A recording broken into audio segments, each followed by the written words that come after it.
10.2 Analysis Model. Rigid object under constant angular acceleration. The outline of this video is as follows. First, we will introduce the set of rotational kinematic equations that describe motion under constant angular acceleration. Then, we will highlight the strong analogy between these new equations and the translational kinematic equations you already know. After that, we will discuss two key considerations that are unique to rotational problems and have no direct translational counterpart. Finally, we will put all these concepts into practice by working through an example involving a rotating wheel. We will now introduce a very useful tool for analyzing rotation: the constant angular acceleration model. This model simplifies many common scenarios where an object's rate of spin changes uniformly over time. The model applies to a rigid object, one that does not change its shape, rotating about a fixed axis. The key condition is that its angular acceleration, represented by the Greek letter alpha, remains constant. This situation is the direct rotational analog of the constant linear acceleration model we studied for translational motion. For example, when a washing machine's tub spins up from rest, or a grinding wheel slows to a stop, their angular acceleration is approximately constant. Because of the strong analogy to linear motion, we can describe this rotational behavior with a set of kinematic equations that will look very familiar. The essential takeaway is that for constant angular acceleration, we have a simple and predictable way to analyze an object's rotation. We will now develop the key equations for an object rotating with constant angular acceleration, a very common and important situation in physics. These equations are derived directly from the definitions of our rotational variables using calculus.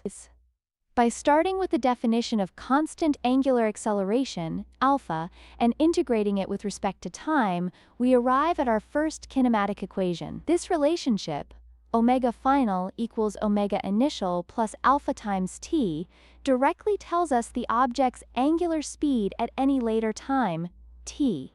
Next, we take this new expression for angular speed and integrate it a second time.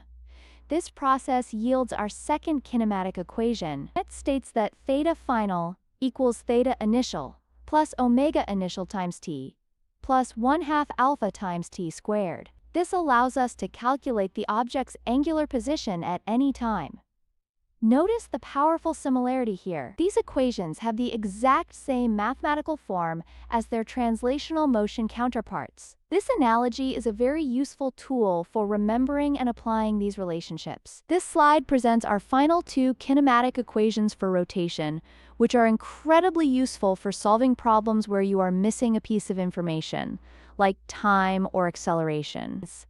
The first equation connects angular speed directly to angular displacement, completely eliminating time from the calculation. It states that the final angular speed squared equals the initial angular speed squared plus 2 times the angular acceleration times the angular displacement. For example, if you know a merry-go-round's initial speed and how many turns it makes before stopping, you can use this equation to find its angular acceleration without ever using a stopwatch. The second equation is useful when you do not know the angular acceleration. It says that the final angular position is the initial position plus the average angular speed multiplied by the time interval. The term for average angular speed here is simply 1/2 the sum of the initial and final angular speeds. These two relationships complete our toolkit for analyzing any rigid object moving with constant angular acceleration. This slide highlights a powerful and convenient parallel between rotational and translational motion. The kinematic equations for a rigid object rotating with constant angular acceleration have the exact same mathematical form as the ones we learned for an object moving with constant linear acceleration. This means we do not need to memorize a completely new set of formulas. Instead, we can take the familiar linear equations and simply substitute the corresponding rotational variables. Where we had linear position, x, we now use angular position, theta. Linear velocity, v, is replaced by angular velocity, omega, and linear acceleration, a, is replaced by angular acceleration, alpha. As you can see in the table, the equation for final velocity, v sub f equals v sub I plus a times t, becomes omega sub f equals omega sub I plus alpha times t. This direct substitution pattern holds for all four of the core kinematic equations. Remember, while the equations look the same, rotation problems require you to specify an axis of rotation.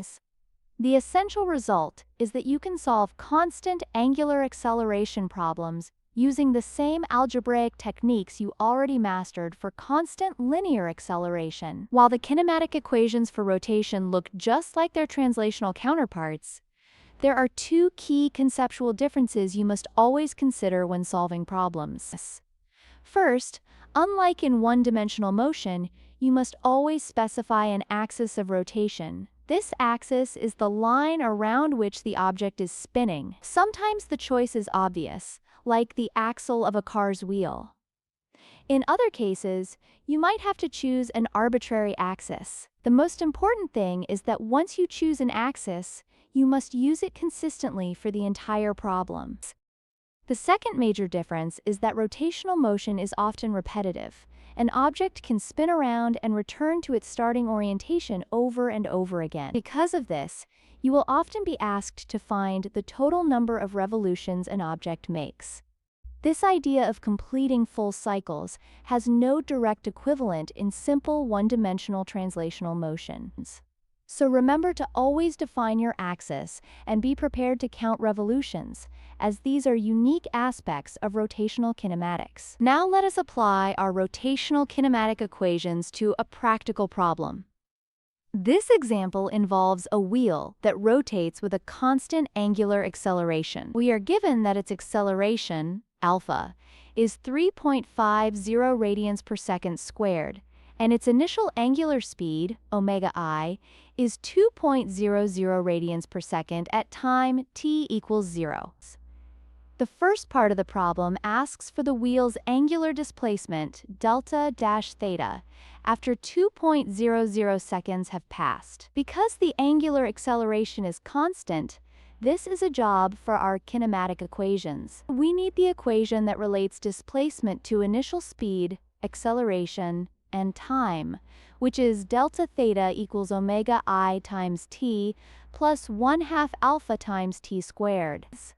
Plugging in the numbers, we get 2.00 times 2.00 for the first term, and 1/2 times 3.50 times the square of 2.00 for the second term. This calculation results in a total angular displacement of 11.0 radians. By choosing the correct kinematic equation, we can solve for the angular displacement directly. Now let us answer the remaining parts of the problem, starting with how many revolutions the wheel has turned. We found the angular displacement was 11.0 radians, and we can convert this to revolutions by remembering that one full revolution is equal to 2 pi radians. Dividing 11.0 radians by 2 pi gives us approximately 1.75 revolutions. This means the wheel completed one full turn, and then another 3/4 of a turn in that 2-second interval. For the final part, we need to find the angular speed of the wheel at t equals 2.00 seconds. For this, we can use the kinematic equation stating that final angular speed equals initial angular speed plus the angular acceleration times time. We substitute the given values. An initial speed of 2.00 radians per second plus the product of 3.50 radians per second squared and 2.00 seconds. This gives us a final angular speed of 9.00 radians per second. Let us explore the what-if scenario, which presents the direct translational analog to the rotational problem we just solved. This comparison highlights the powerful parallel between linear and rotational kinematics. We have a particle with an initial velocity of 2.00 meters per second and a constant acceleration of 3.50 meters per second squared. First, To find its displacement after 2.00 seconds, we use the equation delta x equals v initial times t plus 1/2 a t squared. Plugging in our values, we calculate a displacement of 11.0 meters. Next, to find the final velocity, we use the equation v final equals v initial plus a times t, which gives us 9.00 meters per second. Notice that the numerical results, 11.0 and 9.00, are identical to those in the rotational problem. The only difference is the units, meters and meters per second, instead of radians and radians per second. However, there is no translational analog to calculating the number of revolutions, because this type of linear motion is not repetitive. This example confirms that the kinematic equations for constant acceleration have the same mathematical form for both linear and rotational motion. This slide summarizes the powerful analogy between translational and rotational motion, which allows us to reuse familiar problem-solving strategies. The model we have focused on is the rigid object under constant angular acceleration. The key insight is that the kinematic equations for this model are mathematically identical to those for an object moving in a straight line with constant linear acceleration. To switch from the linear to the rotational world, we simply make a few direct substitutions. Linear position, x, becomes angular position, theta. Linear velocity, v, becomes angular velocity, omega. And linear acceleration, a, becomes angular acceleration, alpha. One important difference to always remember is that for any rotational problem, you must first define a fixed axis of rotation and apply your equations consistently relative to that axis. By understanding these substitutions, you can see that the fundamental structure of kinematics is the same for both types of motion. To finish, let us apply these kinematic equations with a couple of review questions. First, consider a motor that starts from rest and reaches an angular speed of 120 radians per second in 3.0 seconds. The question asks for its constant angular acceleration. To solve this, identify your known variables. You have the initial angular speed, the final angular speed, and the time interval. Look at your list of kinematic equations and choose the one that directly connects these knowns to the unknown angular accelerations. The second question asks for the motor's angular displacement during this same time interval, expressed in both radians and revolutions. You can use the angular acceleration you just found, or you can use another kinematic equation that does not require it. Once you find the displacement in radians, remember to convert it to revolutions. I encourage you to pause here and work through these problems. This is an excellent way to check your understanding of the problem-solving process.